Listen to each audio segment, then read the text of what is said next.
예, 숨을 수 있는 피난처가 있다라는 제목으로 하나님 말씀 증거하도록 하겠습니다. 이제 분배가 다 끝났습니다.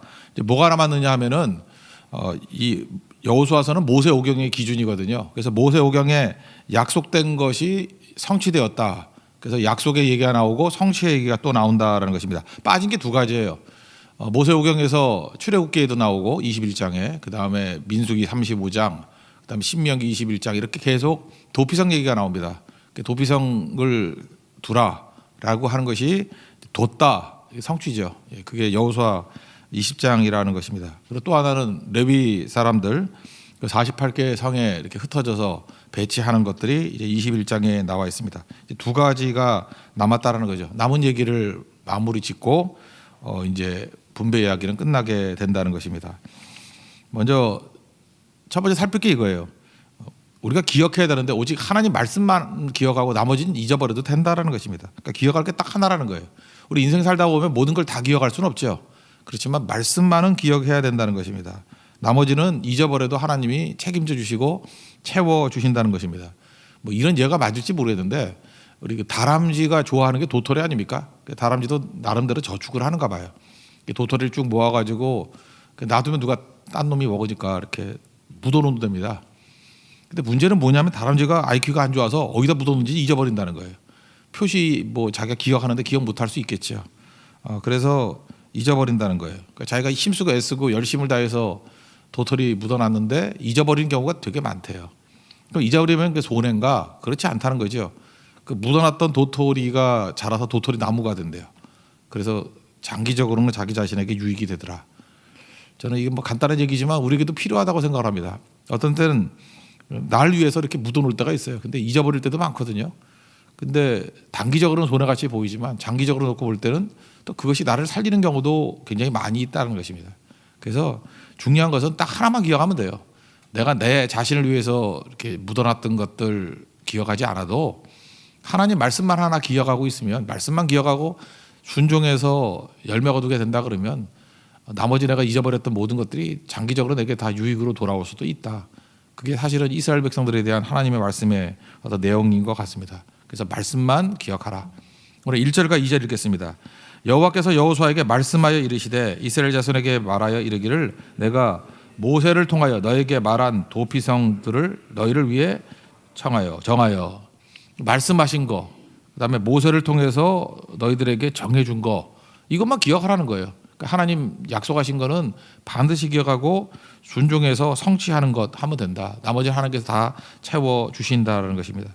그러니까 우리가 할 일도 마찬가지죠. 이 땅에서 어떤 사람 그래, 이 험한 세상 살아갈 때 교회가 너무 한가한 소리 한다고, 지상명령, 그죠, 땅끝까지 이르러 내 증인 되리라, 이 말씀 뭐 모든 민족을 제자로 삼아 아버지와 아들과 성령의 이름으로 세례를 주고 그다음에 너에게 분부한 모든 것을 가르쳐 지키게 하라. 이것만 하면 누가 밥 먹여주느냐? 근데 그러지 않은 것 같아요. 이렇게 이거에 충성하다 보면 하나님께서 또 채워주시는 게 있거든요. 하나님 은혜의 손길이 있거든요. 그러니까 사실은 이게 믿음의 모습이라는 거예요. 이스라엘 백성들이 뭐 하나님 말씀만 기억했지 뭐 한 게 있어요. 근데 사실은 하나님께서 모든 걸 다 채워주시고 최고의 것이 되었던 것과 마찬가지로 우리에게도 똑같은 시험의 문제죠. 하나님께서 주신 말씀만 붙들고 나머지는 잊어버려도 주께서 채워주신다. 오늘 이 약속 붙들고 우리도 하나님의 약속의 실천자 되는 우리 하나님 백성 되기를 바랍니다. 그 내용이 뭐냐 하면 이제 도피성 얘기인데, 도피성의 핵심은 공정해야 된다, 억울한 자가 없게 해야 된다, 그런 거죠. 그러니까 사람 살다 보면은 그 율법 정신이 억울한 자가 없게 하는 거 아니에요. 가난한 자가 없게 하라, 이게 사랑에 가는 것이고, 억울한 자가 없게 하라, 이게 정의에 가는 것인데 고의로 죽이지 않는 경우도 있잖아요. 그래서 그 민수기 35장에 보면 도피성 얘기가 또 나오는데 16, 17, 18절 보니까 고의로 죽인 얘기, 연장으로 죽이는 거, 철연장으로 죽이는 자 그 살려두지 말고 죽이라. 도피성 간다고 살려주는 거 아니에요. 이런 사람 죽이고, 그 다음에 사람을 죽일 만한 돌로 사람을 쳐 죽이면 그건 고의가 아니잖아요. 그죠? 일부러 하는 거죠. 고의잖아요, 이건. 그죠? 이렇게 부지중에 한 게 아니잖아요. 그거 죽이라. 아무리 피한다 할지라도. 그리고 사람을 죽일 만한 나무 연장이라 할지라도 이걸 사람이 쳐서 연장을 하듯 죽이는 거는 도피성 아니라 도피성 더한 곳에 간다 할지라도 그거 살려두지 마라. 그러나 부지중에 할 수 있는 게 뭐죠? 도끼 이렇게 끼잖아요. 도끼 일하다가 도끼가 날아가가지고 사람이 맞아 죽는다. 참 그러면 안 되겠지만 상상만 해도 그런 거 자기가 일부러 한 게 아니잖아요. 부지중에 한 거 아닙니까? 그럴 때는 사람을 죽이면 죽여야 되는 건데, 그죠? 근데 그럴 땐 도피성으로 피하면은 살 수 있는 길을 열어 주라, 그런 말씀입니다. 여기 피해 보복자라는 단어가 나오는데요. 피해 보복자라는 단어가 고엘. 그래서 제가 부제로 피해 보복자 이퀄 고엘이라고 썼죠. 고엘하면 생각나는 거 있지 않습니까? 룻기를 보면은 기업 물을 자라고 번역이 돼 있죠. 그러니까 남편이 죽으면 자기 친족 가운데 제일 가까운 사람이 고엘이 돼서 기업 물을 자가 돼서 그를 돌봐주고 이렇게 삶을 갖다가 유지시켜줄 사람을 고엘이라 그러잖아요. 근데 똑같은 고엘인데 고엘이 양면이 있어요. 이렇게 친족으로서 돌봐줘야 되는 것도 있지만 어떤 복수할 수 있는 책임자가 되기도 해요. 복수의 의무가 있어요. 어려움 당했잖아요. 누가 이렇게 살인당해서 죽는다 그러면 그 사람이 가서 보복을 해야 돼요. 그게 고엘이에요. 그래서 여기서는 피해 보복자라고 번역이 되어 있습니다. 그렇게 중동에서 사는 게 참 힘들겠죠. 그들은 뭘 하나 당하면은 또 피해 보복. 그게 뿌리가 거기 다 남아 있는 것 같아요. 지금도. 그러니까 뭐 하나 맞으면 또 보복하고 또 맞으면 보복하고. 그러니까 예수님이 오셔서 우리에게 용서하고 사랑한다는 게 얼마나 끊어버리는 것이 중요한 것이겠습니까? 우리도 마찬가지로 이렇게 피해 보복자가 돼서 계속해서 누구 죽인다 그러면 뭐 끝이 없겠죠. 우리 자손들이 끝없이 피를 흘리지 않겠습니까? 어쨌든 간에 여기서 고엘이라는 건 피해 보복자라는 거예요. 그러니까 어떤 사람이 죽었어요. 그러면 그 친족 가운데 제일 가까운 사람이 의무가 있어요. 보복할 의무. 피해 보복자 고엘인데 그 사람이 찾아서 죽이려고 할 때 그 피해 보복자조차도 도피성으로 도망치면은 그 사람 죽일 수 없다라고 하는 그 얘기라는 것입니다. 그럼 도피성에 아무나 들어가느냐? 아니죠. 도피성에 들어갈 때 도피성이 있는 곳이 6곳인데 특별히 거기는 장로들이 있어요. 장로들이 들어올 때 심사를 한번 하는 거예요. 그래서 뭐 요즘 같으면 1차 판결을 하는 거죠. 뭐 요즘에 제일 비슷한 게 영장 심사 뭐 이런 것 같아. 그죠? 구속영장 심사하는 거, 구속을 시킬 것인가 안 시킬 것인가 하는 것도 심사하듯이 그 들어오는 거를 심사하는 게 장로들이에요. 그래서 이 사람이 진짜 고의로 한 게 아니고 부지 중에 사람을 죽인 사람인가를 이렇게 대화를 통해서 심사를 해서 이 사람은 부지 중에 살인한 사람이다. 그러면 장로가 받아들여서 그 성경 내용을 보면요, 살집도 마련해 줘야 되고 먹을 것도 주고 그래서 보호해 주는 그런 제도라는 것입니다. 그게 3절부터 5절까지 나옵니다. 한번 읽어보겠습니다. 부지 중에 실수로 사람을 죽인 자를 그리로 도망하게 하라. 이는 너희를 위해 피해 보복자를 피할 곳이니라. 이 성읍들 중에 하나에 도피하는 자는 그 성읍에 들어가는 문어기에 서서 그 성읍의 장로들의 귀에 자기의 사건을 말할 것이요 그들은 그를 성읍에 받아들여 한 곳을 주어 자기들 중에 거주하게 하고 피해 보복자가 그의 뒤를 따라온다 할지라도 그들은 그 살인자를 그의 손에 내주지 말지니 이는 본래 미워함이 없이 부지 중에 그의 이웃을 죽였음이라. 그러니까 지금 설명했던 내용 그대로입니다. 그게 그 도피처가 되는 그런 내용이라는 것입니다. 이거 왜 이런 걸 했죠? 정의가 이루어지게 하려고. 그러니까 억울한 자가 없게 하는 거죠. 그러니까 살인을 했지만 이건 뭐 죽이려고 하는 살인이 아닌 것들 이걸 보호해 주라는 것입니다. 그러면 도피성에 들어가 있단 말이에요. 도피성에 들어가 있으면 그 언제까지 죽을 때까지 거기 있느냐? 아니에요. 중요한 단서가 뭐냐면 당시의 대제사장이 죽을 때까지.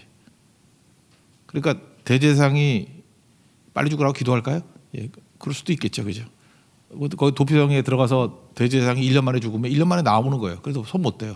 다 끝나. 공소시효가 딱 그 대제사장의 생존까지예요.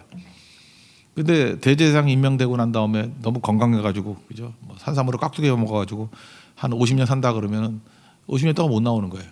그러니까 대제사장의 죽음까지 그게 공소시효라는 것입니다. 6절을 한번 읽겠습니다. 시작.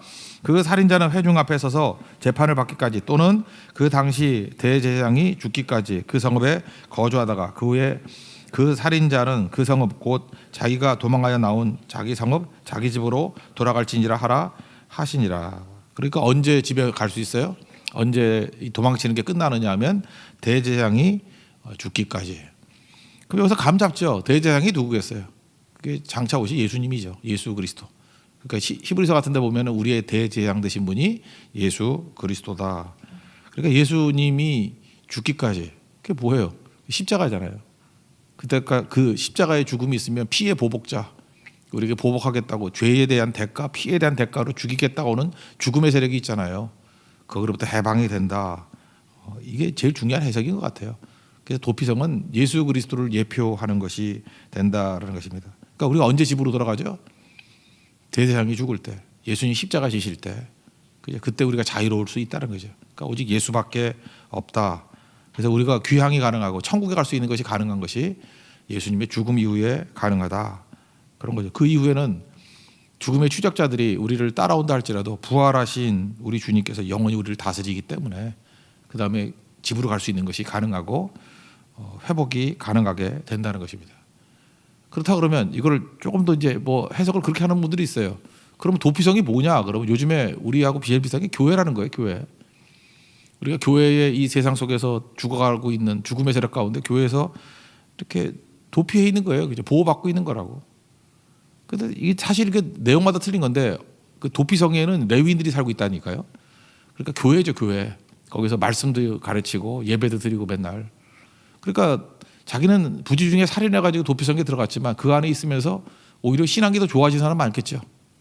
그렇잖아요. 항상 레위인하고 지내야 되고 또 거기다가 약간 감옥 기능이 있잖아요. 거기 나가면 안 되거든요. 나가면 죽거든. 그래서 거기만 허구원을 사는 거예요. 주거 제한, 자유 제한이 돼가지고 도피성에만 있어야 돼요. 그리고 허구원을 예배드려야 되고. 그래서 상태가 좋아지는 사람이 많았대요. 상태가 좋아하는 사람들이. 그래서 사실은 그 안에 도피성 안에 또 다른 은혜가 있더라. 그런 거죠. 우리도 쫓기지 말고 도피성에서 회복되는 것이 꼭 필요하다는 것입니다. 어찌 보면 그래. 세상에서 교회가 도피성 같지 않습니까?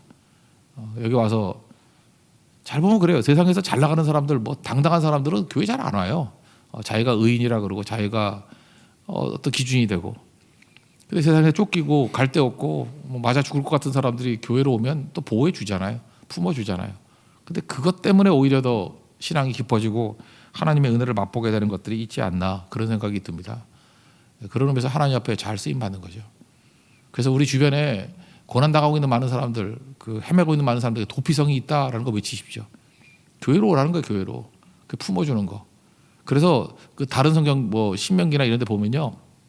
도피성으로 가는데 팻말을 만들어야 되고요. 도피성으로 가는 길을 잘 닦아놔야 돼요. 여기서 되게 중요한 건데 이스라엘 사람들은요. 우리도 크리스찬이니까 꼭 잊지 말아야 돼요. 그러니까 눈 가리고 아웅하는 거 절대 하면 안 된다는 것입니다.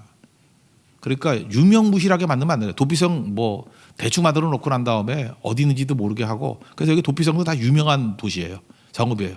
누구나 알 수 있는 법. 그리고 길을 잘 닦아놔야 된다고요. 그래서 실제적이 되라는 거예요. 기브온 백성들 도울 때도 보면은 돕는 척만 했습니까? 진짜 목숨 걸고 도왔습니까? 목숨 걸고 도왔죠. 우리 교회가 그래야 돼요. 성도들은 우리도 그런 머리가 없는 게 아니죠. 이렇게 면피하려고 돕는 척하고 그저 이렇게 생각하는 척하고 사랑하는 척하고 그래서 모르겠어요. 우리가 죄인들이기 때문에 몇 번은 그럴 수 있겠지만 그게 누적이 되면요 교회의 생명력을 다 잃어버립니다. 그래서 우리가 신앙의 이름으로 이 교회의 이름으로 할 때는 무슨 일 하든지 다 진실되게 해야 돼요.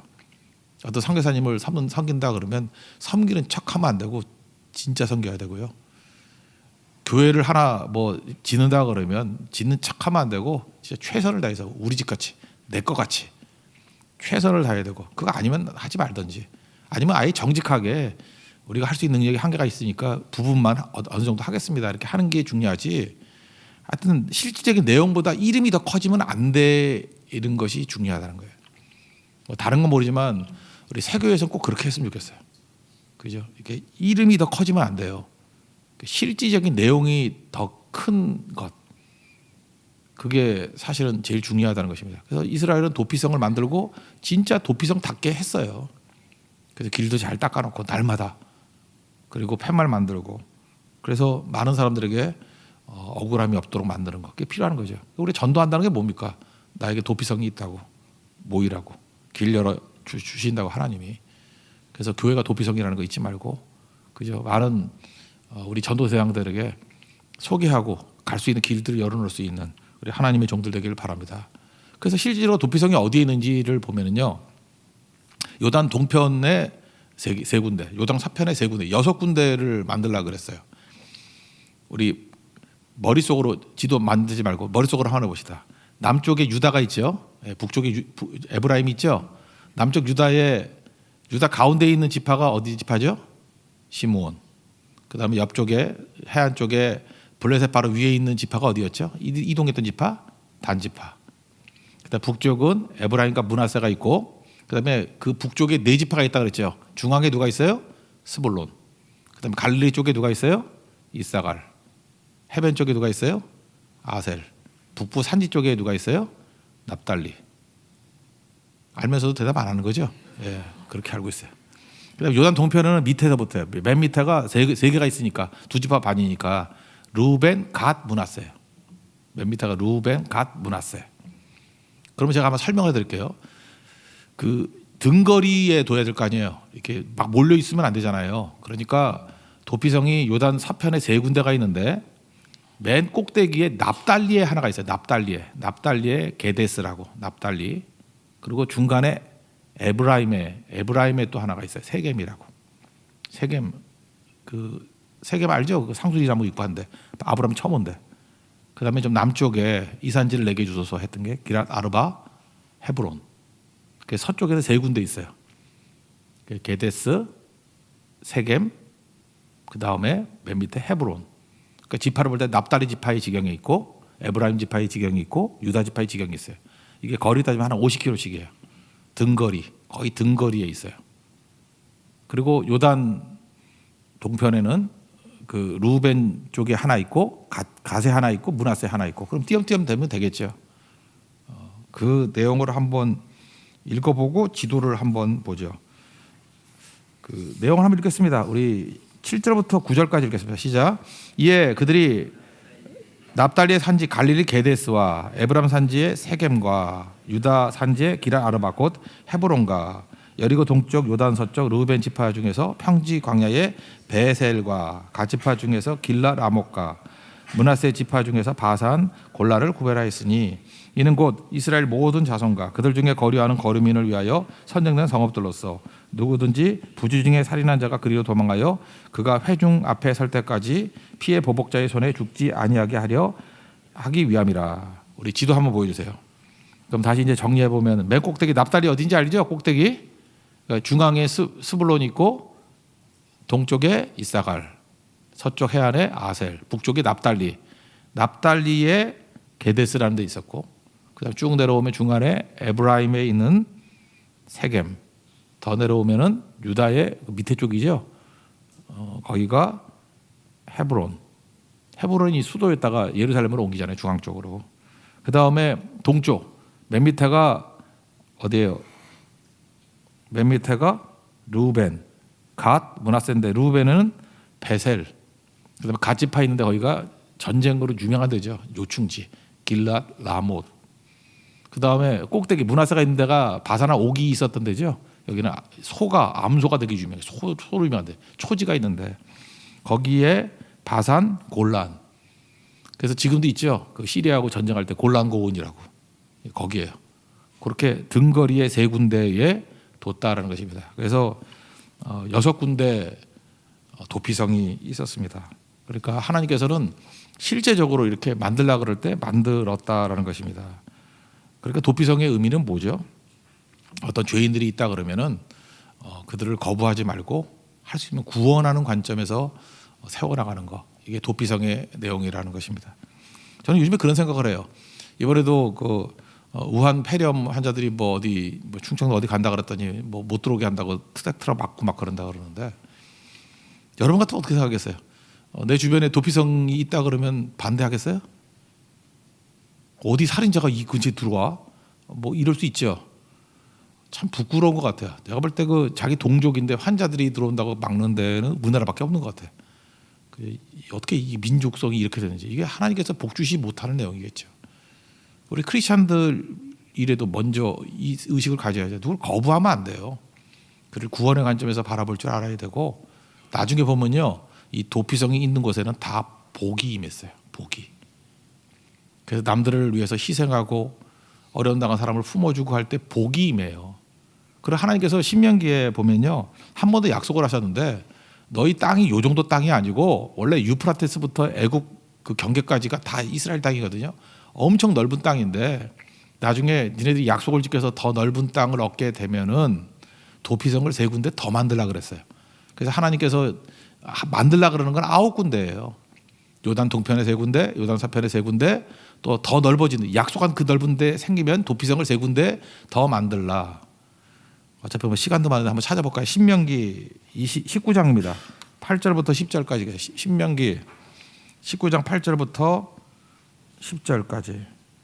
앞부분이니까 신명기입니다. 19장 8절부터 10절까지 한번 읽겠습니다. 시작. 내 하나님 여호와께서 내 조상들에게 맹세하신 대로 내 지경을 넓혀 내 조상들에게 주리라고 말씀하신 땅을 다 내게 주실 때 또 너희가 오늘 내가 너희에게 명한 이 모든 명령을 지켜 행하여 내 하나님 여호와를 사랑하고 항상 그의 길로 행할 때에는 이 셋 외에 세 성읍을 더하여 내 하나님 여호와께서 내게 기업으로 주시는 땅에서 무죄한 죄를 피를 흘리지 말라. 그러니까 거기까지만 하겠습니다. 그러니까 세 군데를 더 또 세우라는 거예요. 그래서 총 9군데. 근데 이스라엘 역사상 도피성이 9군데 됐던 적이 있느냐? 없어요. 그러니까 6번 세운 걸로 끝이 났어요. 그러니까 왜 그런 일이 벌어지죠? 우리도 마찬가지예요. 하나님께서 이게 약속하신 대로 약간은 누려. 그 다음에 더 축복해 주실 때 축복받으면 뭐 하라고요? 도피성부터 세우라는 거예요. 우리 교회도 축복받으면 뭐 하라고요? 도피성을 세우라는 거예요. 우리만 먹고 살라 그러지 말고 다른 사람들을 세워주고 어려움 당한 사람들의 억울함을 풀고 보호해 줄 수 있는 도피성을 세우라. 우리 교회도 우리 교회 짓기 전에 뭐 다른 어려운 데 가서 교회 막 사고 주라. 그게 도피성 개념이에요. 그런데 이스라엘조차도 이걸 해본 적이 없다니까. 그래서 결국은 축복을 받았는데도 흥청망청 그러다가 끝나버려요. 그러니까 우리가 하나님께서 우리에게 뭘 주시면 제일 먼저 할 일이 뭐죠? 약속하시 도피성부터 세우는 일. 우리는 좀 했으면 좋겠어요. 그렇죠? 우리도 또 마찬가지로 못하더라. 그러면 안 되겠죠. 그러니까 교회가 해야 될 일은 뭐냐면 억울한 사람이 없도록 보호해 주는 일들 열심히 해야 된다. 이 전도죠. 전도. 이 사명들 이룰 수 있는 우리 하나님의 거룩한 백성 되기를 바랍니다. 그래서 오늘 도피성의 이야기 중에 사실은 제일 중요한 거는 하나님 약속하신 것을 성취하는 사람이 되라는 거예요. 약속대로. 그리고 억울한 자가 없게 만드는 것. 그리고 도피성은 교회로 생각하면 좋고요. 예수님을 생각하면 좋고. 그다음에 언제 집으로 돌아갈 수 있어요? 언제 구원이 확정이 돼요? 죄 문제가 해결돼요? 대재앙이 죽을 때. 이거 사실 뭐 신학적으로 되게 중요한 거죠. 예수님이 십자가에서 죽으실 때 비로소 우리는 피해 보복자로부터 완전히 자유롭게 돼서 집으로 돌아갈 수 있다. 그 도피성이 있음을 나 자신에게도 깨우치고 우리 주변 사람들에게도 복음으로 증거할 수 있는 우리 하나님의 신실한 종 되기를 축원합니다. 모두 자리에서 일어나겠습니다. 다시 한번 나의 피난처 예수 한번 찬양하겠습니다.